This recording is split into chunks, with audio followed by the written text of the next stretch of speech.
Gracias, qué bueno que continúa con nosotros. Saludo a Gabriela Jiménez Casas, bióloga del Instituto de Ecología de la UNAM. Muchísimas gracias por estar con nosotros.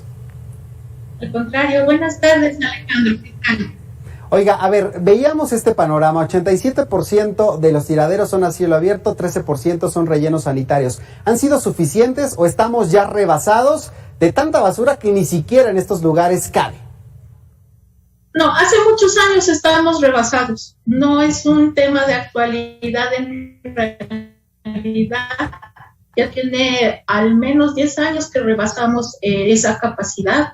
Y hemos tenido ya problemas con los estados vecinos y otros estados vecinos, en la que pretendemos ir a tirar nuestros desechos a los espacios sanitarios de otros estados, y ha habido cierto problema con este sentido. El problema aquí ya no es tanto de que lo estemos tirando correctamente o no, sino precisamente ese, que ya rebasamos por mucho estos espacios, y con esta situación de pandemia, este año y el que sigue van a rebasar, y yo creo que van a romper los récords de cifras en todos los sentidos. A ver, contextualícenos en el tema de las cifras. Me interesa mucho esta arista que nos pone sobre la mesa sobre la pandemia de COVID-19, porque vemos, claro, que de los principales proveedores de basura en México están las industrias, los hogares, pero también los hospitales. Ahora con la pandemia, ¿solamente los hospitales nos cargaron más de basura o en qué otros rubros también tenemos este incremento? Los hospitales no hacen desecho en estos depósitos sanitarios. Ellos se hacen cargo de su basura sanitaria, porque es basura hospitalaria y muchas veces es infecciosa.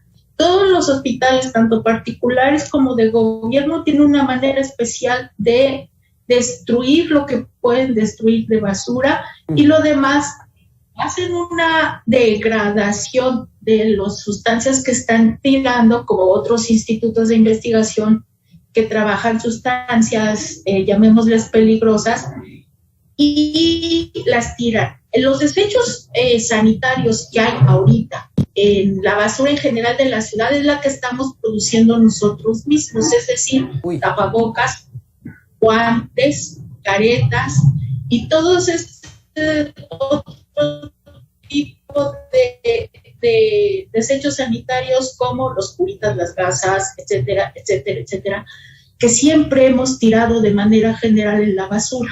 Eso es problema de nosotros, en realidad de los ciudadanos. Ahora, con la pandemia, es obvio que esto se aumentó, este uso y desecho de estos materiales se incrementó de tal manera que se está volviendo ya un problema. Ya a las playas ya llegaron los tapabocas y van y vienen con el resto de la basura. Claro. Aquí el problema, aparte de que está generando basura que no está reciclada, no sabemos si ese tapabocas fue tirado por un enfermo o no. Entonces recuerden que el coronavirus en estos materiales puede sobrevivir hasta 5 días. Entonces yo no sé si el tapabocas que estoy recogiendo en la playa para tirarlo en un bote tiene coronavirus. Ese es ahorita realmente el problema que tenemos. Y nadie nos dijo cómo debemos tirar esas cosas. Cuando empezó esta pandemia nos dijeron, usen tapabocas, usen guantes, etcétera, etcétera, pero nadie nos dijo cómo tirarlos.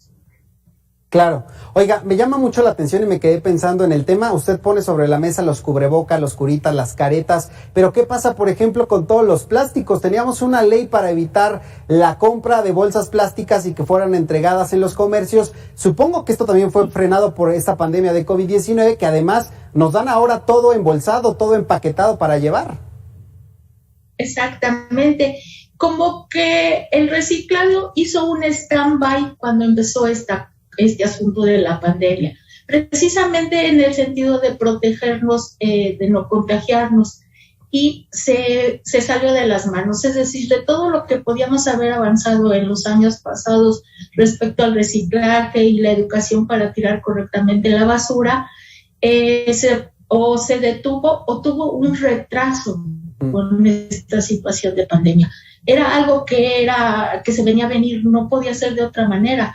Y lo que ha sucedido es que o los depósitos para reciclar cosas llegaron a su máximo y los rebasamos de tal manera que ya no podían seguir su trabajo y producir este tipo de plástico que se llama compost, que son las partículas de plástico para generar más plástico de otro estilo y volver a reciclar todo este asunto. Y la otra es que al presentarse la pandemia hubo una disminución también de las ventas de petróleo. Aquí todo está mezclado, ambiente, economía, política, y resultó ser más económico utilizar materias primas para generar ese plástico y no las recicladas. Utilizar material reciclado de manera general y en tiempos normales es caro. Es un comercio cara. Dígame una cosa, bióloga. ¿México juega un buen papel en la cancha internacional respecto al reciclaje? Claro que sí. México, hasta antes de pandemia, era de los principales países que reciclaba y que tenía una educación, llamémosle actual, en el tema de reciclaje. Uh-huh. Y los mejores recicladores y cumplidores de la protección del ambiente en México ahorita son los niños y los adolescentes. Son los que mejor educación ambiental tienen al respecto. Interesante cómo se mueve este flujo demográfico y de alguna forma cómo va cambiando también nuestro estilo de vida. Yo le preguntaría, de toda esta basura que generamos en México, ¿qué porcentaje sí se puede reciclar? Se puede reciclar hasta el 70%. ¿Y cuánto estamos reciclando? Como el 14%. Uy, nada. Sí, es muchísimo.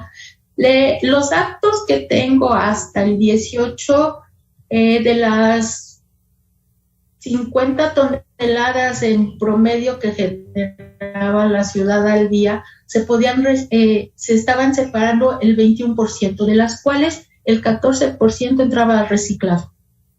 Oiga, dígame una cosa, usted hablaba de los niños, de los jóvenes que tienen una mejor educación ambiental. ¿Esto ha tenido una correlación en la manera en la que estamos depositando los residuos sólidos a la hora de entregarlos al carrito de la basura, a la hora también de poder reciclar estos residuos? ¿Se nota ya esa transición entre este bono demográfico y la manera en la que estamos reciclando?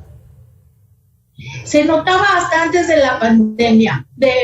Aquí hubo un parteaguas muy fuerte, muy drástico y muy visible antes y después de pandemia, por la situación precisamente de salud, y que esperemos que ya con estamos empezando a salir, la situación se equilibre. Pero aquí era una lucha de que o me protejo mi salud o protejo el ambiente, ¿cómo le hago? O por un lado, por el otro. Y yo sí debo de decir que el personal de basura de la ciudad hace un esfuerzo impresionante, tanto para separar basura como para llevársela de manera correcta y para presentarse en las colonias. Yo me siento beneficiada en la zona en la que vivo porque todos los días pasa el camión de la basura, aún en estas situaciones. Y creo que este personal debe tener una mención especial porque realmente es admirable su trabajo. Y usted mencionaba a los niños. Lo que pasa es que los niños son una esponja y absorben todo de manera tal cual. Y son los mejores maestros también. Me han llegado comentarios en que la mamá me reclama, oiga, esto usted le dijo a mi hijo y mi hijo ya me está regañando porque no tiro la basura como debo.